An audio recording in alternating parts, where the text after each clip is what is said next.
ओम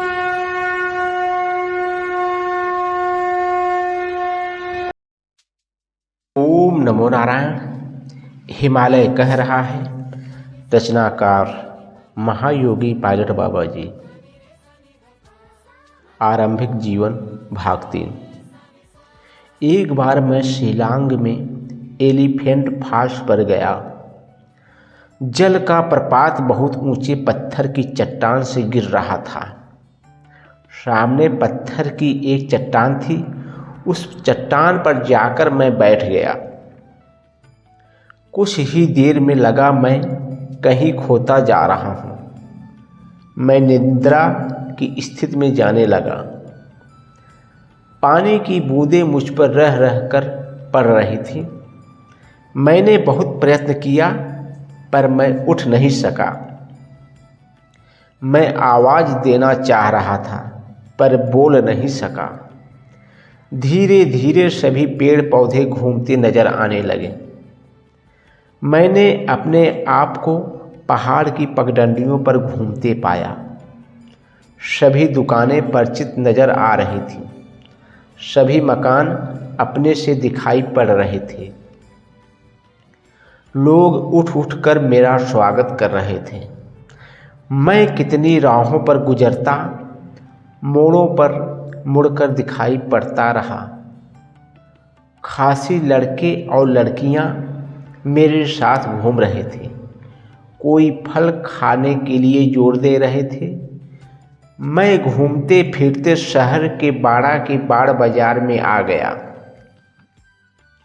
सभी खासी लड़कियां मुझे आदर दे रही थीं।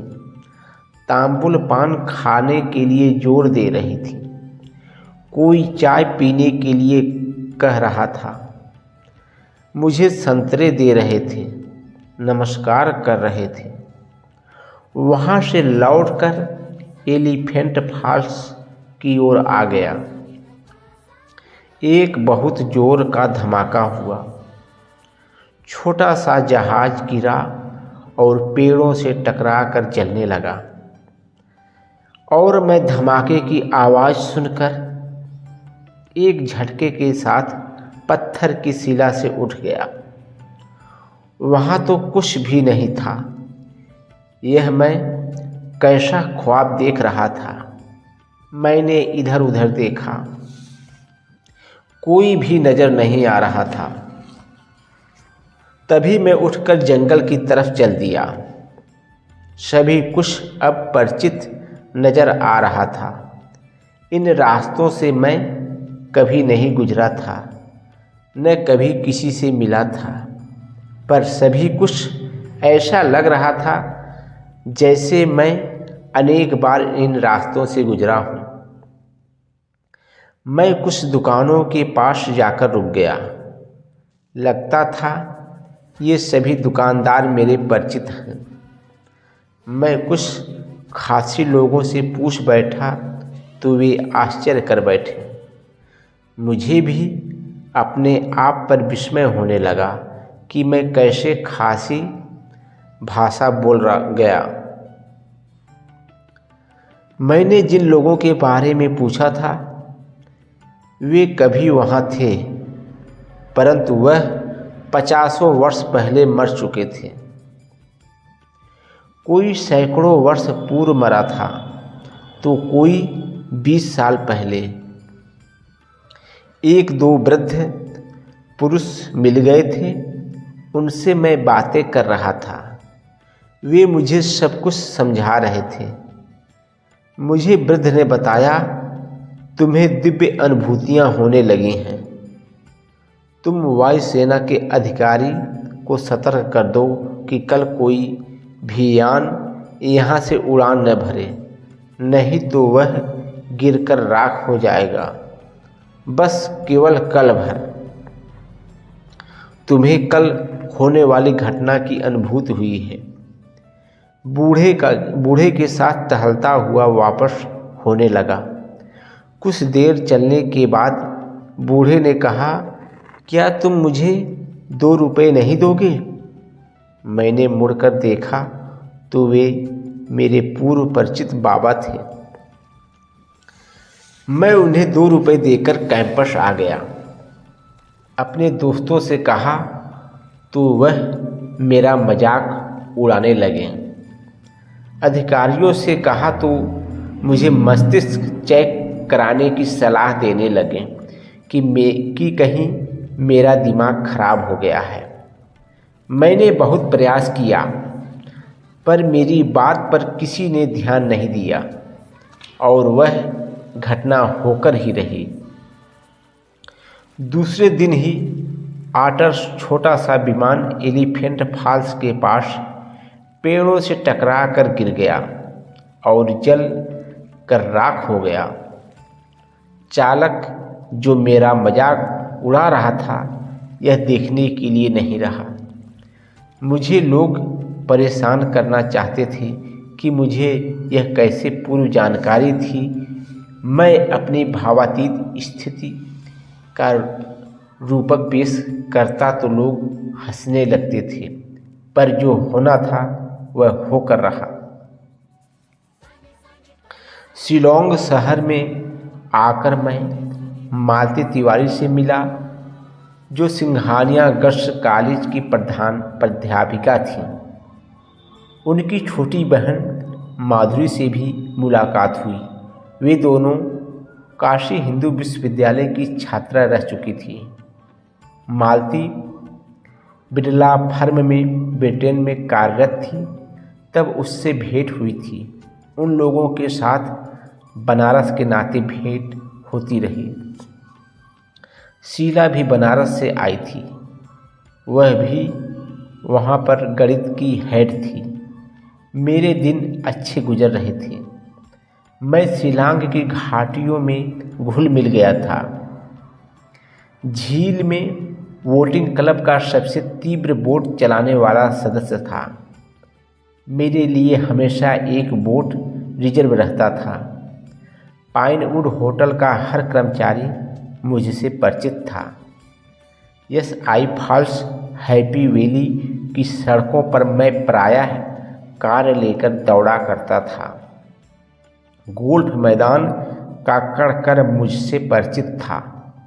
त्रिपुरा स्टेट की कोठी हमारे लिए पिकनिक की जगह थी। चेरापूंजी तक हम लोग मटर गश्ती करते थे। वायुसेना के हम कुछ अधिकारियों ने रात्रि शिलांग लॉ कॉलेज में एडमिशन ले लिया था। सभी ने अपने अपने मनोरंजन का साधन खोज रखा था। मैं अकेला था। मैं उस रास्ते की तलाश में था जहाँ मेरा अतीत छिपा था। मैं अभी तक मृत्यु के भय को नहीं त्याग पाया था। रह रह कर मृत्यु मुझे बड़ी मानसिक पीड़ा देती थी और मैं घबराकर जंगल की ओर भागता था। नेपाल तब तक स्वतंत्र हो गया था। राणा लोगों के क्रूर शासन से निकलकर शाह परिवार स्वतंत्र शासन करने लगा था। राजा के सपने साकार हो गए थे। जिन परिस्थितियों में रहकर उन्होंने सपने संजोए थे वह सफलता प्राप्त कर गए। अतीत के वे दिन आंखों के सामने नाचने लगे। आदमी जब मजबूरी का जीवन जीता है तो उसकी इच्छाएं और मनोकामनाएं खिड़कियों से झांकती हैं और वह घुट घुट कर रह जाता है। खैर वही हुआ था जिन घटनाओं का हम लोगों ने दार्जिलिंग की घाटियों में चिंतन किया था। राणा लोग मुझसे परिचित थे। वे सभी नेपाल से बाहर होकर अपने अपने को नए ढंग से संवारने लगे। कुछ चले गए और कुछ नए रास्ते के राही बन गए। मैंने घर जाने का निश्चय किया, परंतु मुझे छुट्टियां नहीं मिल रही थीं। मैं परेशान सा रहने लगा। एक दिन सुबह ही मैं जीप लेकर शहर की ओर चल दिया। घना कोहरा चारों तरफ छाया था। रास्ता साफ दिखाई नहीं पड़ रहा था। मैं जीप लिए चला जा रहा था। मेरा मन उलझन में फंसकर द्वंद्व कर रहा था। तभी अचानक टाइगर ब्रिज के पास मेरी जीप टकरा गई। और पीछे की ओर चल दी। पीछे हजारों फीट गहरी खाई थी। नाले में पानी बह रहा था। जीप खाई में जा गिरी। मैं भी गिरता जा रहा था। तभी किन्हीं अदृश्य हाथों ने मुझे गाड़ी से निकालकर फूल की तरह ऊपर उठा लिया और सड़क पर खड़ा कर दिया। मैं उसे धन्यवाद भी नहीं दे सका। आज उसने 2 रुपये भी नहीं मांगे और चल दिया। भीड़ काफ़ी इकट्ठा हो गई थी। सभी लोग गाड़ी को खाई में झांककर देख रहे थे और मुझे भाग्यशाली कह रहे थे। सभी लोगों ने देखा था कि किसी साधु ने नाले से बाहर निकालकर मुझे सड़क पर खड़ा किया है, पर साधु किधर गया किसी को पता नहीं था। एक ज़बरदस्त दुर्घटना हो गई थी। मैं भी नाले को देखकर सिहर गया। जीप एकदम नाले में नीचे चली गई थी। कुछ दूरी पर ही सिग्नल कोर यूनिट था। मेजर गुप्ता आ गए। 101 कमांड जोन एरिया के मेजर जनरल शमशेर बहादुर सिंह आ गए। वे मेरे कंधे को ठोकर शाबाशी दे रहे थे। तभी group captain M N Singh office जाने के लिए उस रास्ते से गुजरे। घटना अचानक हो गई थी और मैं बुरी तरह उलझ गया था। जीप नाले में गिर गई थी, पर मेरा कुछ भी नहीं हुआ था। लोग प्रश्न करते थे, मैं चुप था। धीरे धीरे वायुसेना के सभी ऑफिसर शहर से कमांडर हेडक्वार्टर की ओर जाते हुए वहां रुकते गए। मेरे लॉ कॉलेज के सहपाठी पूर्णानंद, चार्ली, जॉर्ज, भरद्वाज सभी आ गए। मैं सभी कार्यवाही समाप्त होने के बाद कैंप गया। स्क्वाड्रन लीडर अच्चर रूस गए थे। उनका परिवार यदा कदा मेरा सहयोग ले लेता था। मैं उस दिन रेस्ट लेकर वहीं जा पहुंचा। प्रोफेसर खंजूरी से भेंट हो गई तो उनके घर भी चला गया। शेष अगले भाग में।